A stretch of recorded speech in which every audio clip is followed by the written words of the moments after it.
Hi, here are your notes for section 2.3. This is where we're going to be doing applications of linear equations. This whole entire section is word problems, so please feel free to pause this video and write everything down before you continue on. I'm going to move on as normal. So we're just going to go ahead and get right to it. Here is your first word problem. It says that the length of a rectangle is 1 centimeter more than twice the width. The perimeter of the rectangle is 110 centimeters. Find the length and the width of the rectangle. Now, I am a very visual person, so I like to make diagrams for all of these problems. If you feel like you don't need to make a diagram, that's up to you. But here we're talking about a rectangle. So here's my rectangle. I'm going to consider, I guess it doesn't really matter which is your length and which is your width. If you want up and down to be your length, I guess I probably should have made this a little bit. And the width being the wide part, it doesn't really matter, to be honest, because we're talking about the perimeter. So in this case, it's telling me that the length of a rectangle is 1 centimeter more than twice the width. So let's call this being our width. I'm going to make my shorter side the width. If you make it the other way, that the long length, that's fine. Okay, so that means that the length itself is 1 centimeter more. So that means I'm going to have a plus 1, then twice the width. Well, twice the width means I'm doubling, so 2 times my width. So there are my dimensions of this rectangle. Now it's telling me that the perimeter, well, what does perimeter mean again? Perimeter is where we add up all 4 sides. So the perimeter of the rectangle is 110 centimeters. So I'm just going to add everything up. So W plus 2W plus 1 plus W plus 2W plus 1 is equal to 110. Combine like terms. How many W's do we have? 2W, 4, 5, 6 W's. Plus 2 is equal to 110. 110 minus 2 is 108. 108 divided by 6 is 18. So x, not x, somehow I switched from an x to a W. Sorry about that. 6W, W is equal to 18. So find the length and the width. Well, my width is, and don't forget your units for all of these problems, 18 centimeters.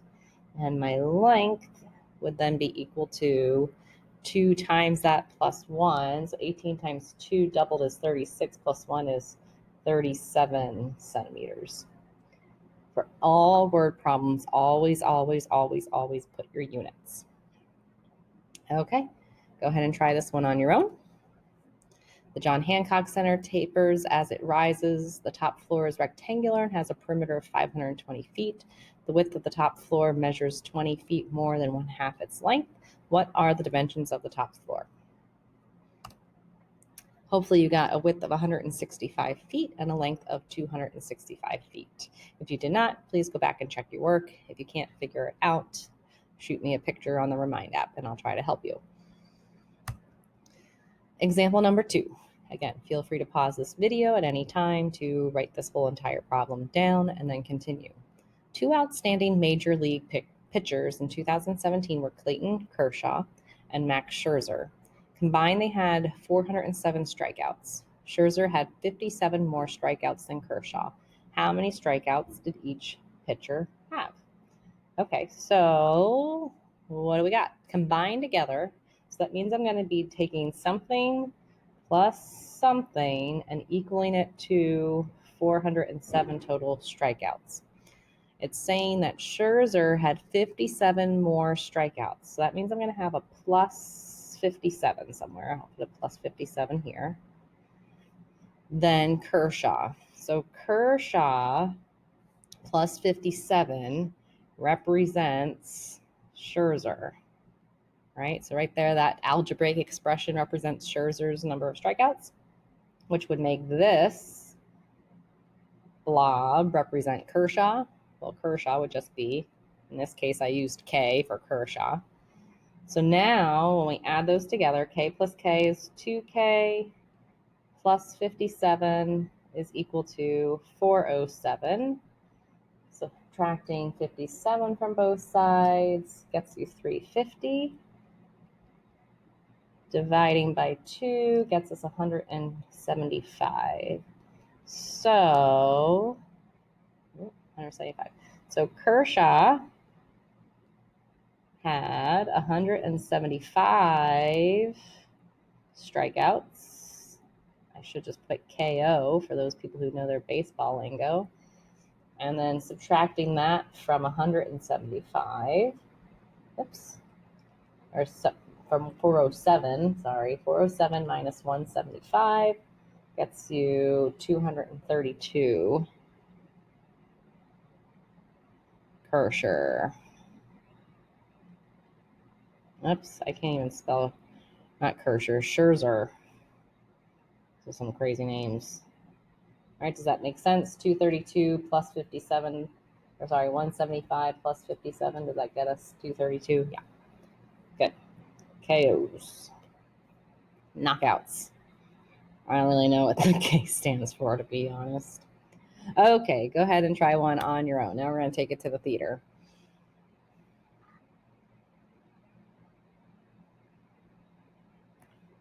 Hopefully you got an answer that your Phantom of the Opera was 12,318 performances with Les Mis at 6,600.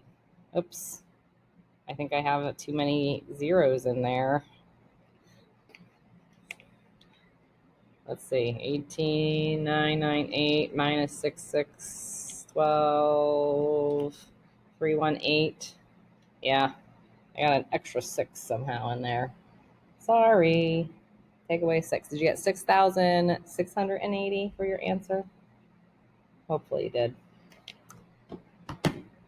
Okay, if not, check in with me.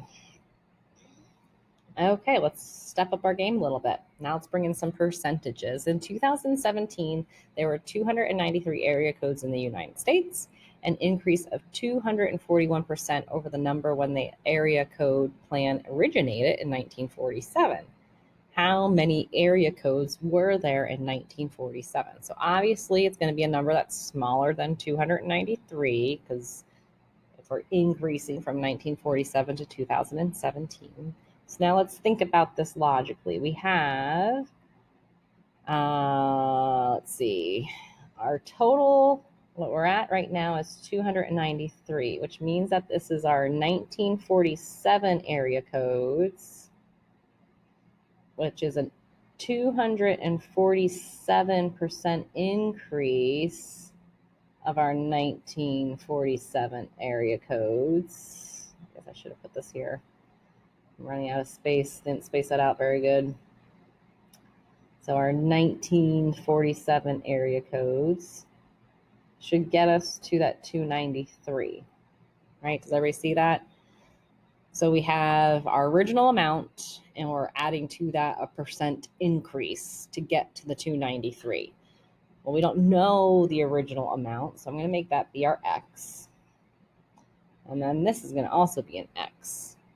So the only other thing I need to change is I can't deal with percentages in equations, so I'm going to convert that to decimals, and we're going to divide that by 100.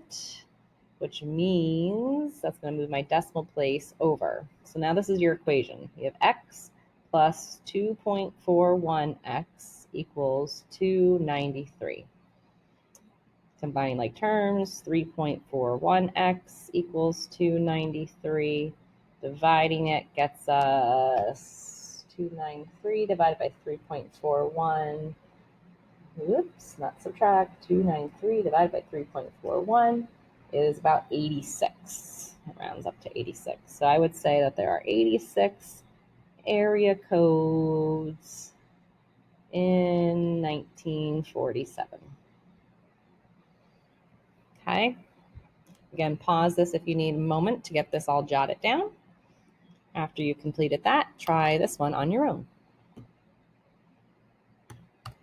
Hopefully you got an answer of $2,811. And yes, this is accurate to 2017. I made this question, I guess, back in 2017. So I don't even want to know what it would be right now for you guys. I guess I should change that problem for next year to update it.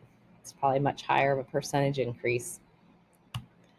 All right, let's go to interest rates. Here we have, after winning the state lottery, Mrs. Crowley has $40,000 to invest. She will put part of the money in an account paying 4% interest and the remainder into stocks paying 6% interest.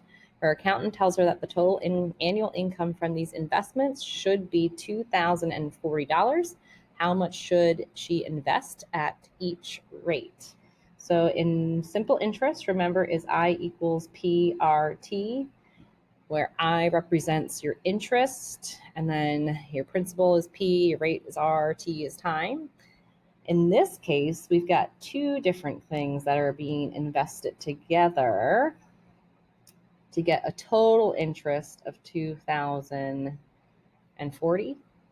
So I've got a PRT happening here, and I have a PRT happening here. So in our first account, it says it's paying 4% interest. Okay, so I'm assuming this is all in 1 year because it says annual income. So 4% is your rate. I'm going to put 0.04 as a decimal. And over here we had 6%, so 0.06. Our T's are 1, so they kind of just are a wash. So now we got to think about our principal. How much should she invest at each rate? Well, at the first rate, let's say that I invest X amount of money. So let's just pretend I invest 10 grand out of that 40 grand. Then I would technically have 30 grand in the second account. Or let's say I invest 5 grand in the 4%. Then I would have 35% in the second account. But I don't know what that right combination is to get an interest of 2,040. So if this first one is X, the second one's going to be 40 grand minus X, because that is the remaining amount after I invest X into the first account, right? So this just kind of is your remaining balance. This represents your remaining balance. All right, so now we have an equation to solve. We have decimals. We can either deal with the decimals, which in this case I am going to deal with the decimals because I don't really feel like dealing with larger numbers. And we all have calculators on us, so that shouldn't make it too challenging. All right, so 2,040 is equal to 0.04x plus. Now 0.06 times 40 grand is 2,400. Minus 0.06x. So I just did a distribution there. Combining like terms on the right gets us negative 0.02x plus 2,400 equals 2,040. Subtracting the 2,400 from both sides gets you negative 360 equals negative 0.02x. Dividing out the negative 0.02 gets you 18 grand. So I have $18,000 in X. And what did X represent? The amount of interest or amount of money we're putting into the 4%. So 4% account. And then subtracting that from 40,000 gets you 22,000. Would then be invested in your 6% account. And there would be your final answer. Again, pause that, repeat it, do whatever you need to do to get that back into your brain. So that's a lot of work right there. After you think you have it, go ahead and try this one on your own. Hopefully you got an answer of 20,000 in the 2% account and 40,000 in the 3% account. All right, here we go. Last problem, mixture problems. These are my favorite. So a chemist must mix 8 liters of a 40% acid solution with some 70% solution to get a 50% solution. How much of the 70% solution should be used? So that was a lot of solutions, huh? So here is my diagram of what's happening. Here are my beakers. So I'm taking one beaker, which this has 8 liters of a 40% solution. I am physically mixing it into some amount of liters of 70% solution.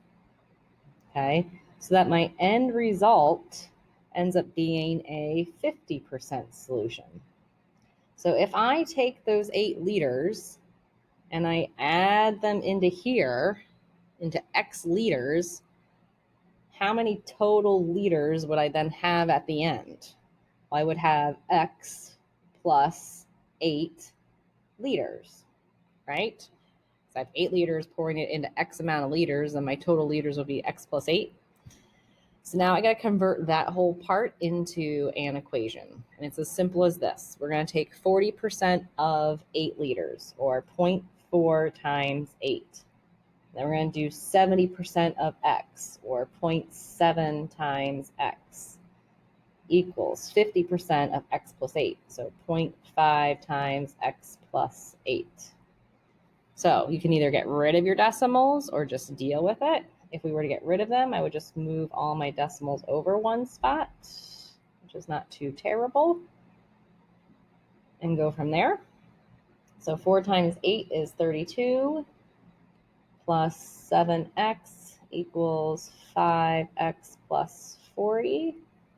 Subtracting my 5x would get me to 2x. And I just realized that my face might be in the way here. Subtracting your 32 over to your 40 is 8.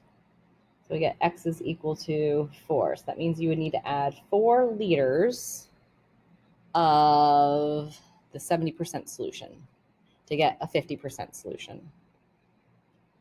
Again, pause as necessary. When you're ready, move on to this last problem. Hopefully you got an answer of 13 1/3 liters of the 10% solution. All right, here concludes the notes. Please go back and revisit anything you need to revisit with, and then move on to the next assignment.